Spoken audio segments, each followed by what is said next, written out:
इस क्लास में आज हम क्लास 10th एनसीईआरटी बुक के चैप्टर 8 ट्रिग्नोमेट्री की एक्सरसाइज 8A के बारे में बात करने वाले हैं। इससे पहले वीडियो में मैंने आपको ट्रिग्नोमेट्री के कुछ रेशियोज़ के बारे में, फॉर्मूलाज के बारे में बताया है, तो आप उसे ज़रूर देख लें। तो सबसे पहले हमारे पास क्या क्वेश्चन है, हमें साइन ए की वैल्यू दे रखी है 1/11। 1/11 देखिए, तो हमें cos a, tan a, cosec a, cot a और सेक ए की वैल्यू फाइंड करनी है। जैसा कि हम जानते हैं कि ट्रिग्नोमेट्री में 3 साइड्स के ट्रायंगल को मेज़र करते हैं, इसलिए उसे ट्रिग्नोमेट्री कहते हैं। ठीक है, मेज़र करते हैं। तो साइन ए को हमें पता है, हमने इससे पहले वीडियो में देख रखा है कि साइन ए की वैल्यू क्या होती है। साइन ए की वैल्यू सबसे पहले हम उतार लेते हैं जो हमें दे रखी है 1/11। हमें पता है साइन ए परपेंडिकुलर अपॉन हाइपोटेनियस होता है, तो इसका मतलब हमें परपेंडिकुलर की वैल्यू दे रखी है और हाइपोटेनियस की वैल्यू दे रखी है। हमें पता है इसमें परपेंडिकुलर क्या होता है, जो भी एंगल हमें दे रखा है सबसे पहले हमें क्या देखना है कि हमने हमसे कौन सा एंगल पूछा है। तो कॉसेक ए, सब में हमें ए की बात करी है, तो इसका मतलब एंगल क्या है, करस्पॉन्डिंग एंगल है ए, और एंगल के सामने वाला राइट एंगल होता है हमेशा, यानी ये राइट एंगल है और ये हमें एंगल दिया हुआ है। और राइट एंगल के जो सामने वाली भुजा होती है, जो सामने वाली साइड होती है, राइट एंगल की जो सामने वाली साइड होती है उसको हाइपोटेनस कहते हैं। और जो करस्पॉन्डिंग एंगल के जो हमें दे रखा है, जो हमसे पूछा होता है, करस्पॉन्डिंग एंगल के जो अपोजिट साइड होती है, जो सामने वाली साइड होती है, उसको क्या बोलते हैं, परपेंडिकुलर। और जो करस्पॉन्डिंग एंगल से जो दूसरी हाइपोटेनस के अलावा जो इस पे एंगल बना हुआ है, ये 2 साइड से बना हुआ है, तो एक तो हाइपोटेनस है और दूसरी हमेशा बेस होगी, तो ये इसका बेस है। ये हमें याद रखना है कि करस्पॉन्डिंग एंगल को देखकर ही हमें बेस और हाइपोटेनस पता करने हैं। जैसे कि हम इसमें देख रहे हैं कि एंगल ये 2 साइड से मिलकर बना है, तो एक तो हाइपोटेनस है क्योंकि राइट एंगल के अपोजिट साइड वाला राइट एंगल के सामने वाली साइड वाली हाइपोटेनस, सामने वाली साइड हमेशा हाइपोटेनस होती है, और बाकी बची ये वाली साइड तो ये बेस होगी। जैसा कि हमें परपेंडिकुलर अपॉन परपेंडिकुलर और हाइपोटेनस की वैल्यू दे रखी है, यानी यहाँ पे हमें हाइपोटेनस की वैल्यू दे रखी है 11 और परपेंडिकुलर की वैल्यू दे रखी है 1। पर हमें cos a, tan a, cosec a, cot a और सेक ए फाइंड करने के लिए बेस की भी ज़रूरत होगी। सबसे पहले हम इनके फॉर्मूलेज लिख लेते हैं। कॉस ए को फाइंड करने के लिए हमें चाहिए base upon hypotenuse. Tan A is equal to, tan A की वैल्यू होती है perpendicular upon base. Cosec A sine A का उल्टा होता है, तो परपेंडिकुलर अपॉन हाइपोटेनस का उल्टा क्या होगा, हाइपोटेनस अपॉन परपेंडिकुलर। कोसेक ए के बाद सेक ए किसका उल्टा होता है, सेक ए कॉस का उल्टा होता है। आप ऐसे याद रख सकते हैं, कॉस की वैल्यू बी अपॉन एच यानी बेस अपॉन हाइपोटेनस है, तो सेक ए की वैल्यू कितनी होगी, हाइपोटेनस अपॉन बेस। इसी तरह कोसेक ए, सेक ए के बाद क्या बचा, कॉट ए।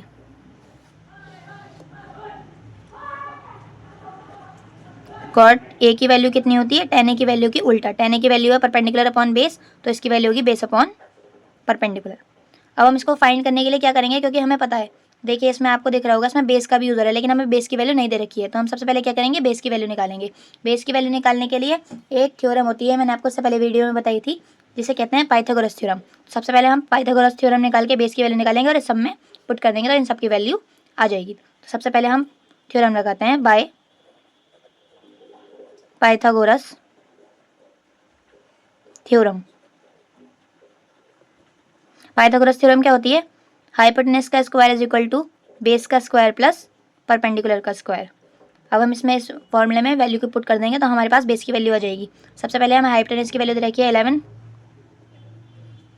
11 का स्क्वायर हो जाएगा यहाँ पे, और बेस का स्क्वायर, बेस की वैल्यू नहीं दे रखी तो बेस को ऐसे ही रहने देंगे, प्लस परपेंडिकुलर की वैल्यू हमें दे रखी है 1, तो 1 का स्क्वायर क्या हो जाएगा, पहले 1 का स्क्वायर ऐसे लिख देंगे। अब इसका स्क्वायर खोल देंगे, 11 का स्क्वायर क्या होता है 121, बेस का स्क्वायर ऐसे रहेगा, प्लस 1 का स्क्वायर कितना होगा, 1 का स्क्वायर 1 ही होता है। अभी इसके ऐड प्लस में इधर जाके माइनस हो जाएगा, तो हो जाएगा बेस का square is equal to 121 minus 1। 121 में से 1 को माइनस करेंगे तो क्या आएगा, 120। तो बेस का स्क्वायर जब हम स्क्वायर रूट लेंगे, ये स्क्वायर इधर जाके अंडर रूट में चेंज हो जाएगा, तो b is equal to under root 120। अब हम क्या करते हैं, इसको तोड़ लेते हैं ऐसे डिजिट में जिसका कोई, जैसे जो किसी का स्क्वायर हो, तो हम इसको 4 × 30 लिख सकते हैं। 4 की 30 से मल्टीप्लाई करेंगे तो 120 आएगा, तो हमने ऐसे अगर इसको तोड़ के लिख लिया 4 मल्टीप्लाई, तो हम बेस को 4 × 30 लिख सकते हैं। तो अगर हम इसको ऐसे लिख लेंगे तो कोई प्रॉब्लम तो होगी नहीं, क्योंकि है तो यही, अगर हम मल्टीप्लाई करेंगे तो यही होगा। तो हम इसको अब अलग अलग लिख लेते हैं। √4 मल्टीप्लाई √30। हमें पता है √4 किसका स्क्वायर होता है, 2 का स्क्वायर, और स्क्वायर से अंडर रूट कैंसिल हो जाता है, तो हम ऐसे लिख सकते हैं b इज इक्वल टू 2। √4 किसकी वैल्यू है, √4 हट जाएगा, जो 4 2 का स्क्वायर है, तो स्क्वायर से अंडर रूट हट जाएगा और क्या आ जाएगा 2 आ जाएगा, मल्टीप्लाई √30 ऐसा रहेगा क्योंकि √30 किसी का भी स्क्वायर नहीं है। तो बेस की वैल्यू कितनी आ गई यहाँ पे, √2 √30। तो यहाँ पर बेस की वैल्यू कितनी आ गई 2 √30। हम यहाँ पे इसके बेस की वैल्यू पुट कर देते हैं 2 √30। अब हमें बेस की वैल्यू मिल गई है तो हम इन सब की वैल्यू आराम से निकाल सकते हैं। सबसे पहले हमें क्या दिया हुआ है, कॉस ए की वैल्यू है बेस अपॉन हाइपोटेनस। अभी हमने बेस की वैल्यू निकाली 2 √30, तो यहाँ पे हम पुट कर देंगे 2 √30 अपॉन हाइपोटेनस की वैल्यू हमें पता है 11, तो आ जाएगा 11। अब आ जाएगा tan a की वैल्यू कितनी होती है, परपेंडिकुलर अपॉन बेस। परपेंडिकुलर की वैल्यू कितनी है 1, और बेस की वैल्यू बिल्कुल अभी हमने निकाली 2 √30, तो ये इसकी वैल्यू हो जाएगी tan a की। cos a की वैल्यू कितनी है, हाइपोटेनस अपॉन परपेंडिकुलर। हाइपोटेनस की वैल्यू कितनी है 11, परपेंडिकुलर की वैल्यू 1। उसके बाद cot a की बेस अपॉन परपेंडिकुलर, बेस कितना है 2 √30, परपेंडिकुलर कितना है 1। उसके बाद sec a की value hypotenuse upon base, hypotenuse कितना है 11 और बेस कितना है 2 √30। ऐसे हमने इन सब की वैल्यू फाइंड कर ली। ऐसे आपके पास कोई सा भी क्वेश्चन आए तो आप बिल्कुल ऐसे ही करेंगे। इसके बाद एक और क्वेश्चन ऐसा ही करके देखते हैं। नेक्स्ट क्वेश्चन भी बिल्कुल ऐसा ही, बस थोड़ा बहुत चेंज है। इसमें हमें tan c की वैल्यू दे रखी है और बाकी सबकी वैल्यू पूछी है। तो tan c की वैल्यू हमें कितनी दे रखी है 1/3, और sin c, cos c, cosec c, sec c और cot c की वैल्यू हमसे पूछी है। सबसे पहले हम जो हमें दे रखा है वो लिख लेते हैं। क्या दे रखा है, tan c is equal to 1/3, ये हमें दे रखा है। और हम जानते हैं tan c क्या होता है, परपेंडिकुलर अपॉन बेस। आप इसे ऐसे ही लर्न कर सकते हैं pbp अपॉन hhb से।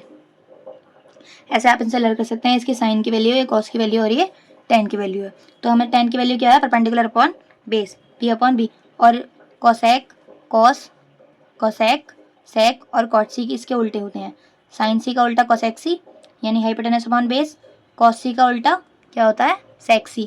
तो cos c कितना है b अपॉन h, तो sec c कितना होगा h अपॉन b, और अब p अपॉन b किसका है tan c का, और tan c का उल्टा क्या होता है cot c। तो cot c की वैल्यू क्या होगी बेस अपॉन परपेंडिकुलर यानी b अपॉन p। तो सबसे पहले हमें क्या देखा है, tan c की वैल्यू दे रखी है 1/3।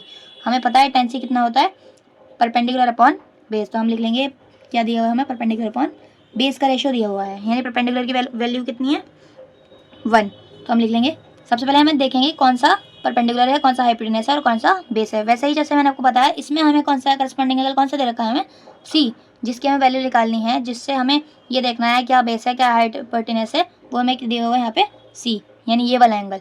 इसके हिसाब से अब हाइपोटेनस वगैरह होंगे, इसके हिसाब से अब हाइपोटेनस, बेस और परपेंडिकुलर होंगे। सबसे पहले हम ये एंगल ड्रॉ कर लेते हैं। तो ये एंगल तो राइट एंगल होगा, हमें पता है राइट एंगल के जस्ट अपोजिट साइड, जस्ट सामने वाला, राइट एंगल के सामने वाला क्या होता है हाइपोटेनियस।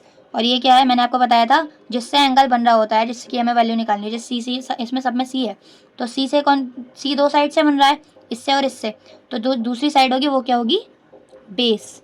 और इसके सामने वाली जिस एंगल को हमें पूछा है, सी के सामने वाली जो अपोजिट साइड होगी उसको क्या बोलेंगे परपेंडिकुलर। ठीक है, अब हमें हाइपोटेनस की वैल्यू दे नहीं रखी है, जिसकी दे रखी है वो हम पुट कर देते हैं यहाँ पे। परपेंडिकुलर की वैल्यू दे रखी है 1, तो यहाँ पर पुट कर देंगे 1। और हमें किसकी वैल्यू दे रखी है, बेस की वैल्यू दे रखी है 3, तो यहाँ पे 3 पुट कर देंगे। हमें हाइपोटेनस की वैल्यू निकालनी है किसकी हेल्प से, अभी हमने पीछे करी पाइथागोरस थ्योरम की हेल्प से। सबसे पहले हम यहाँ पे लिख लेते हैं बाय पाइथागोरस, बाद में लिख लेंगे जो हमें निकालना है, बाय पाइथागोरस थ्योरम।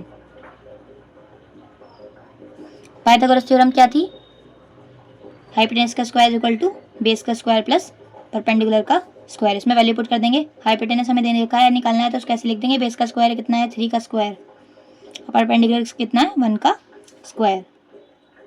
हाइपोटेनस कितना है नहीं दे रखा, निकालना है 3 का स्क्वायर 9 प्लस 1 का स्क्वायर 1, इन दोनों को ऐड कर देंगे तो हाइपोटेनस का स्क्वायर कितना आ जाएगा 10। हाइपोटेनस का स्क्वायर कितना आ गया 10, लेकिन हमें हाइपोटेनस चाहिए तो हाइपोटेनस कितना हो जाएगा √10। हाइपोटेनस कितना हो जाएगा √10। हाइपोटेनस की वैल्यू कितनी हो गई है √10, तो हम यहाँ पे पुट कर देंगे √10। अब हम आराम से सारे रेशियोज निकाल सकते हैं। सबसे पहले हम इन सब की वैल्यू पुट कर देते हैं। साइन सी की वैल्यू कितनी होती है, कॉस सी, कोसेक सी, सेक सी और कॉट सी। तो हमें पता है साइन सी कितना होता है, साइन सी होता है परपेंडिकुलर अपॉन हाइपोटेनस, यहाँ से देख लेंगे। और कॉस सी कितना होता है, बेस अपॉन हाइपोटेनस। और सेक सी कितना होता है, परपेंडिकुलर अपॉन बेस। ये टेन सी है, लेकिन टेन सी हमें ऑलरेडी दे रखा है तो निकालने की ज़रूरत नहीं है। सेक सी कितना होता है, कॉस सी का उल्टा होता है सेक। तो सेक सी की वैल्यू कितनी होगी, hypotenuse upon base. Sec C की वैल्यू कितनी होगी, hypotenuse upon base. Sine cos sec cosec, cosec C, cosec C की वैल्यू कितनी होगी, कोसेक सी की साइन की उल्टी होगी, यानी हाइपोटेनस अपॉन परपेंडिकुलर। इसके बाद क्या बचा हुआ है, कॉट सी। कॉट सी की वैल्यू टेन का उल्टा, टेन हमें दे रखा है परपेंडिकुलर अपॉन बेस, तो इसका उल्टा क्या हो जाएगा, बेस अपॉन परपेंडिकुलर। ठीक है, अब हम इसकी वैल्यू पुट कर देते हैं। परपेंडिकुलर की वैल्यू कितनी है यहाँ पर, परपेंडिकुलर की वैल्यू कितनी है 1, तो 1 परपेंडिकुलर की हो जाएगी। हाइपोटेनस की बिल्कुल अभी हमने निकाली √10। बेस की वैल्यू कितनी है यहाँ पर, बेस की वैल्यू है हमें दे रखी है 3, तो बेस की वैल्यू हो जाएगी, बेस की वैल्यू कितनी हो जाएगी 3, और हाइपोटेनस की √10 जस्ट अभी हमने निकाली। यहाँ पर हाइपोटेनस की वैल्यू कितनी है, √10। और परपेंडिकुलर की वैल्यू कितनी है, परपेंडिकुलर की वैल्यू हमें दे रखी है 1, परपेंडिकुलर वैल्यू कितनी है 1। उसके बाद बेस की वैल्यू 3, परपेंडिकुलर की वैल्यू 1। यहाँ पर सेक सी की value hypotenuse upon base, hypotenuse की वैल्यू कितनी है √10, अभी हमने निकाली √10। और बेस की वैल्यू कितनी है, बेस की वैल्यू हमें ऑलरेडी दे रखी थी, बेस की वैल्यू यहाँ पर 3, तो यहाँ पर पुट कर देंगे। ऐसे हमारे सारे रेशियोज निकल गए हैं। इस तरीके से आप बहुत इजी तरीके से ये क्वेश्चंस कर सकते हैं। अब आपको ऐसा कोई सा भी क्वेश्चन मिल जाएगा, आप उसे आराम से कर सकते हैं। जैसे हमने अभी साइन और टेन सी की वैल्यू निकाली, आप अपने पास से बुक में से लेकर कॉस सी की वैल्यू निकाल सकते हैं। अगर आपको कॉस सी की वैल्यू निकाली हो तो भी बिल्कुल सेम ऐसे करना है, कॉस सी लिख देना है। कॉस सी के बाद जो भी वैल्यू, कॉस सी की वैल्यू क्या होती है, बेस अपॉन हाइपोटेनस, यानी बेस अपॉन हाइपोटेनस हमें दे रखा होगा। उसके बाद हमें क्या निकालना पड़ेगा, उसमें परपेंडिकुलर निकालना पड़ेगा पाइथागोरस थ्योरम से। उसके बाद इन सब में वैल्यू पुट कर देनी है, तो आपका बिल्कुल सेम ऐसे हो जाएगा। इस तरीके का अगर आपके एग्जाम में कोई सा भी क्वेश्चन आता है, बिल्कुल सेम, आपको और कुछ नहीं करना, बिल्कुल सेम यही चीज़ करनी है। आपको बहुत आसानी से क्वेश्चन कर देंगे, आप बिल्कुल भी इस क्वेश्चन को नहीं छोड़ के आएंगे एग्जाम में।